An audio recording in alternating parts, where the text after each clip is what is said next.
Hello बच्चों, study with Amrita classes में आपका स्वागत है। आज हम पढ़ने जा रहे हैं बहुत ही इंपॉर्टेंट टॉपिक जो क्लास 10th और क्लास 12th दोनों के लिए ही बहुत ही ज़रूरी है। तो सबसे पहले जानेंगे वंशागत। वंशागत आपको पता होगा। वंशागत आपको पता है ये क्या होता है? पीढ़ी दर पीढ़ी पीढ़ी दर पीढ़ी चलता है। मतलब कि ये पीढ़ी दर पीढ़ी क्या करता है? लक्षणों को, यानी कि वंशागत का मेन कारण होता है कि ये क्या करता है? ये पीढ़ी दर पीढ़ी लक्षणों को क्या करता है? लक्षणों को ट्रांसफर करता है। मतलब कि अपने पेरेंट्स से क्या करता है? बच्चों में पीढ़ी दर पीढ़ी लक्षणों को क्या करता है? ये ट्रांसफर करता है। अब देखो वंशागत का जो आणविक आधार होता है, वंशागत का आणविक आधार मतलब कि ऐसा कौन सा चीज होता है, ऐसा कौन सा पदार्थ होता है जो वंशागत यानी कि लक्षणों को पीढ़ी दर पीढ़ी ट्रांसफर करता है। तो वंशागत का आणविक आधार होता है न्यूक्लिक एसिड। और न्यूक्लिक एसिड कितने होते हैं? 2 होते हैं, डीएनए और आरएनए। ठीक है।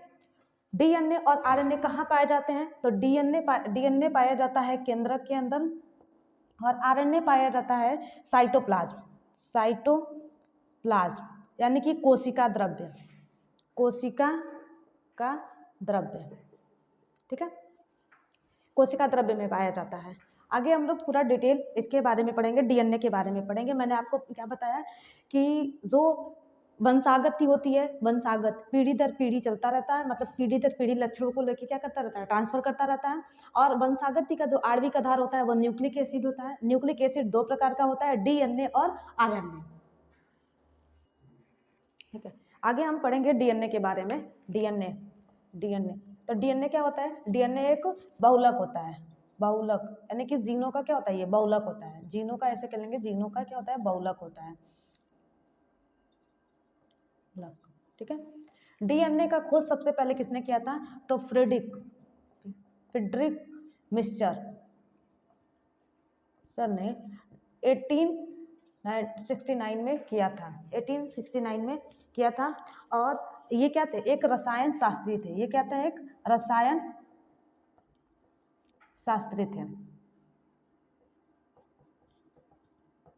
थे।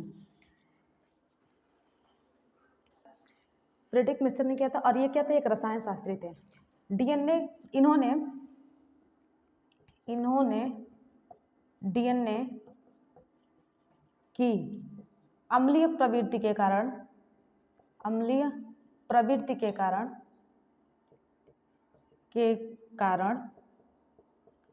डीएनए को अम्लीय प्रवृत्ति के कारण डीएनए को न्यूक्लिक अम्ल नाम दिया। न्यूक्लिक अम्ल नाम दिया। मतलब कि डीएनए का सबसे पहले खोज फ्रेडरिक मिस्चर ने किया था 1869 में। ये एक रसायन शास्त्री थी। इन्होंने डीएनए की अम्लीय प्रवृत्ति के कारण डीएनए को न्यूक्लिक अम्ल नाम दिया। ठीक है, आगे मैं डीएनए की अधिकांश मात्रा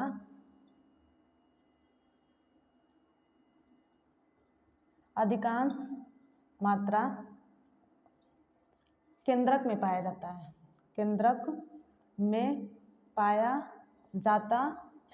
डीएनए की अधिकांश मात्रा कहाँ पाया जाता है? केंद्रक में पाया जाता है। ठीक है, ये एक आपका क्वेश्चन बन गया। डीएनए की अधिकांश मात्रा कहाँ पाया जाता है? केंद्रक में पाया जाता है।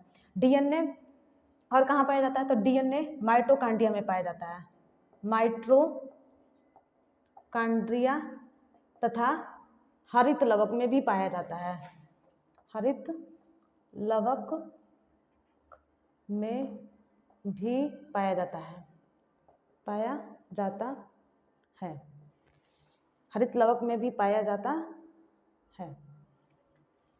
ठीक है, हमारे प्रत्येक शरीर में, मतलब कि हमारे शरीर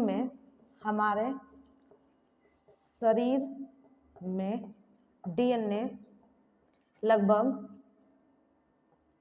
20 मीटर लंबा होता है। ये हो गया, ये डीएनए के बारे में था। डीएनए का फुल फॉर्म क्या होता है? डीएनए का फुल फॉर्म ये बताना भूल गई थी, deoxy ribo nucleic acid DNA का फुल फॉर्म होता है डीऑक्सी राइबो न्यूक्लिक एसिड, ये डीएनए का फुल फॉर्म होता है। प्रकार का होता है डीएनए के प्रकार। वैसे तो डीएनए 5 प्रकार का होता है, लेकिन आकृति के आधार पे यानी डीएनए के प्रकार, डीएनए 5 प्रकार का होता है। कौन कौन सा? ए डीएनए, बी डीएनए, सी डीएनए, डी डीएनए और एक होता है जेड डीएनए। ठीक है, ये डीएनए के प्रकार है। प्रकृति के आधार पर डीएनए कितने प्रकार का होता है? प्रकृति के आधार पर डीएनए कितने प्रकार का होता है? तो प्रकृति के आधार पर जो डीएनए होता है 2 प्रकार का होता है। प्रकृति के आधार पर डीएनए 2 प्रकार का होता है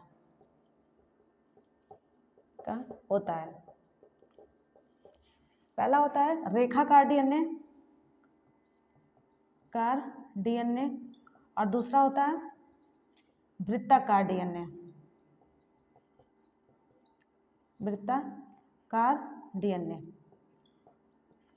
ठीक है, प्रकृति के आधार पे वैसे डीएनए के प्रकार, डीएनए 5 प्रकार के होते हैं, ए डीएनए, बी डीएनए, सी डीएनए, डी डीएनए और जेड डीएनए। ठीक है, प्रकृति के आधार पर डीएनए कितने प्रकार का होता है? तो प्रकृति के आधार पर डीएनए 2 प्रकार का होता है, एक होता है रेखाकार डीएनए और दूसरा होता है वृत्ताकार डीएनए। ठीक है, रेखाकार डीएनए के बारे में आगे हम लोग पढ़ेंगे, रेखाकार डीएनए के बारे में। रेखाकार डीएनए के बारे में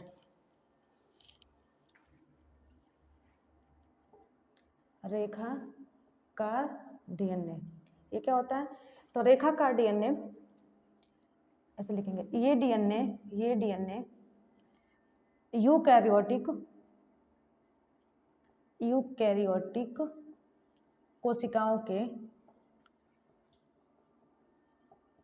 कोशिकाओं के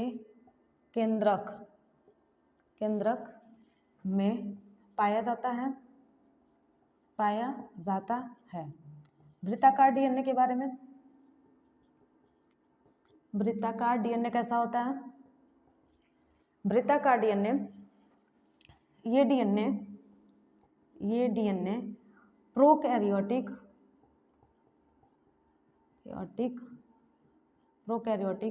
कोशिकाओं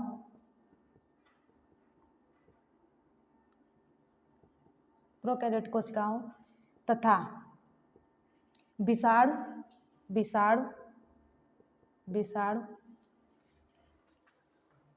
जीवाणु माइटोकॉन्ड्रिया प्लास्टिड मतलब कि हरित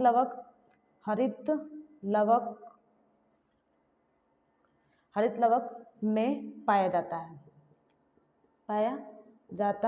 है। ठीक है, हरित लवक में पाया जाता है। आगे हम देखेंगे डीएनए।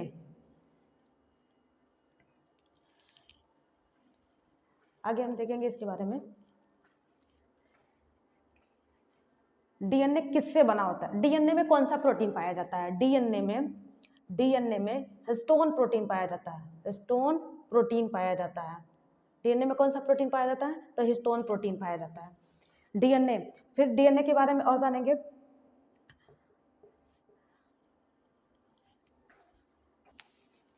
डीएनए किससे मिलकर बना होता है? मतलब कि डीएनए में क्या क्या पाया जाता है, किससे मिलकर बना होता है? डीएनए किससे मिलकर बना है? तो डीएनए पेंटोज शर्करा, शुगर, फास्फेट समूह तथा नाइट्रोजन क्षारकों से मिलकर बना है। नाइट्रोजन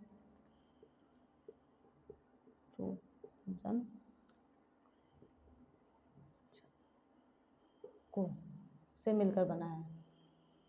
मिलकर बना है।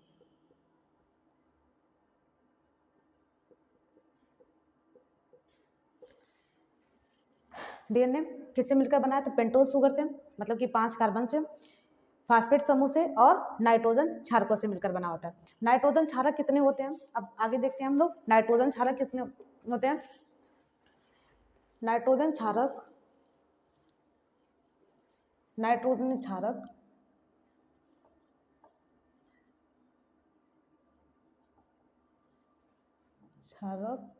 दो होते हैं। एक होते हैं प्यूरिन और दूसरा होता है पिरामिडीन। इससे पहले एक बार और जानते हैं कि जो नाइट्रोजन क्षारक होते हैं, नाइट्रोजन क्षारक, इसमें नाइट्रोजन क्षारकों की टोटल संख्या कितनी होती है? तो नाइट्रोजन क्षारकों की जो टोटल संख्या होती है वो टोटल संख्या होती है 5। कौन कौन सी होती है? पहला होता है एडिनिन, ग्वानिन, साइटोसिन,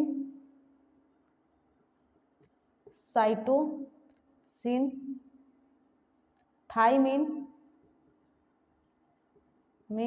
और एक होता है यूरेसिल।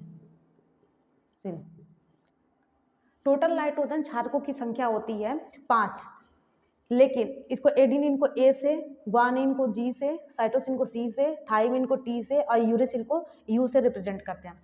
टोटल नाइट्रोजन क्षारकों की संख्या 5 होती है, लेकिन डीएनए में नाइट्रोजन क्षारकों की जो संख्या होती है वो केवल 4 ही होती है। ठीक है, जैसे कि प्यूरिन में ए और जी होता है, जबकि पिरामिडिन में टी और सी होता है।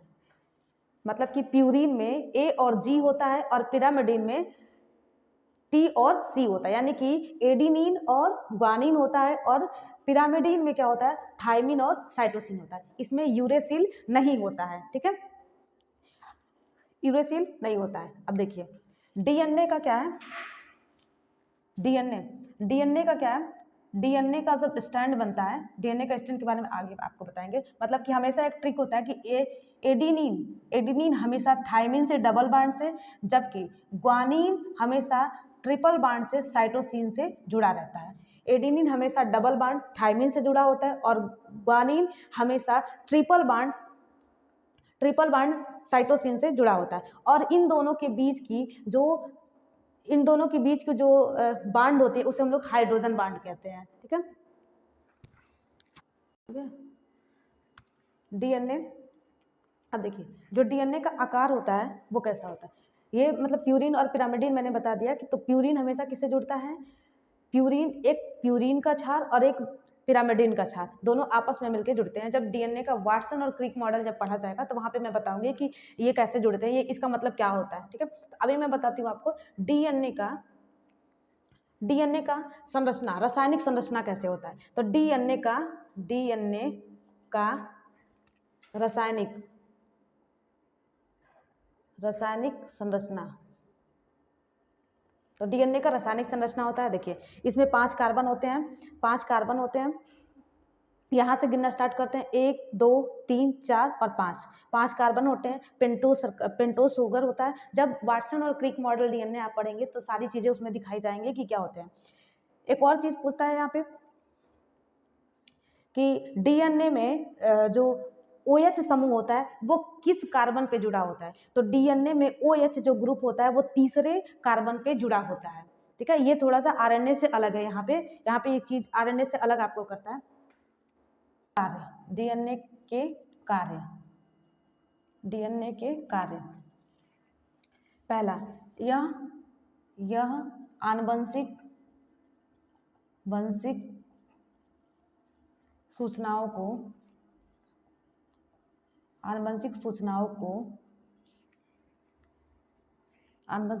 को एक पीढ़ी से दूसरी पीढ़ी तक पहुंचाता है। दूसरा, डीएनए एंजाइम का निर्माण करता है। डीएनए एंजाइम का निर्माण करता है। तीसरा पॉइंट, डीएनए से आरएनए का निर्माण होता है। चौथा, डीएनए प्रोटीन संश्लेषण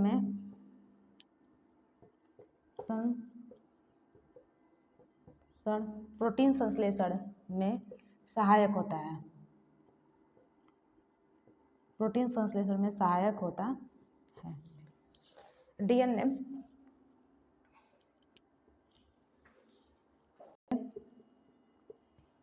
क्रोमैटिन यानी कि गुणसूत्र का जाल बनाता है। क्रोमैटिन का जाल बनाता है। अगला, डीएनए का क्या कार्य होता है? तो डीएनए जीवों में डीएनए द्वारा जीवों में उत्परिवर्तन होता है। क्या होता है? उत्परिवर्तन होता है।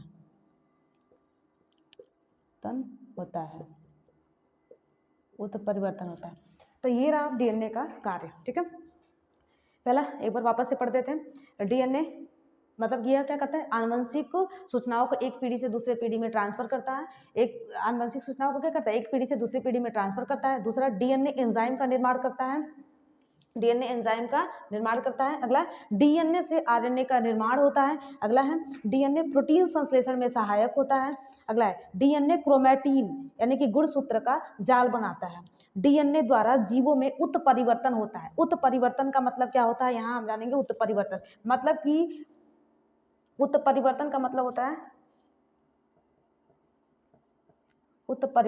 मतलब कि जो जीवों में अपने माता पिता से थोड़े से अलग लक्षण दिखाई देते हैं, उसे हम लोग क्या करते हैं? उत्परिवर्तन कहते हैं। जीवों में अपने माता पिता से अलग लक्षण को दिखाई देना ये क्या कहलाता है? उत्परिवर्तन कहलाता है। ठीक है, दूसरी चीज है गुणसूत्र। मानव में गुणसूत्रों की जो संख्या होती है, इसे इरेज करते हैं।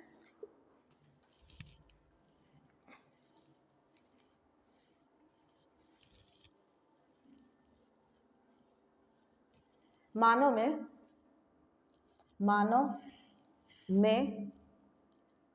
गुणसूत्रों की संख्या 46 होती है, लेकिन अगर इसे जोड़े में बात करेंगे तो ये 23 होती है। ठीक है, अब देखें, थोड़ा सा गुणसूत्र के बारे में बता देती हूँ। 22 जोड़े जो गुणसूत्र होते हैं वो मेल और फीमेल दोनों में सेम होते हैं। मेल और फीमेल दोनों में, यानी कि मादा और नर दोनों में क्या होते हैं? सेम होते हैं। जबकि 23वें जोड़े का जो गुणसूत्र होता है ये नर और मादा में अलग अलग होता है, और इसे हम लोग क्या कहते हैं? लिंग गुणसूत्र भी कहते हैं। इसे लिंग गुणसूत्र भी कहते हैं। लिंग गुणसूत्र भी कहते हैं। डीएनए में थोड़ी सी और जानकारी देखते हैं आगे क्या होता है इसमें डीएनए में। तो डीएनए का पहली बार अवलोकन कार्लसबर्ग ने किया था। डीएनए का जो मॉडल दिया था वाटसन और क्रिक ने दिया था, जिसे हम लोग वाटसन और क्रिक मॉडल के नाम से जानते हैं। डीएनए में जीन का खोज जोहानसन ने किया था। ठीक है, इतना। अभी आपको अगली वीडियो में डीएनए का वाटसन और क्रिक मॉडल पढ़ाएंगे, डीएनए और आरएनए में अंतर बताएंगे। ठीक है, तो इतना आप देखिएगा, और ये क्लास 12th और क्लास 10th दोनों के लिए ही बहुत इंपॉर्टेंट है।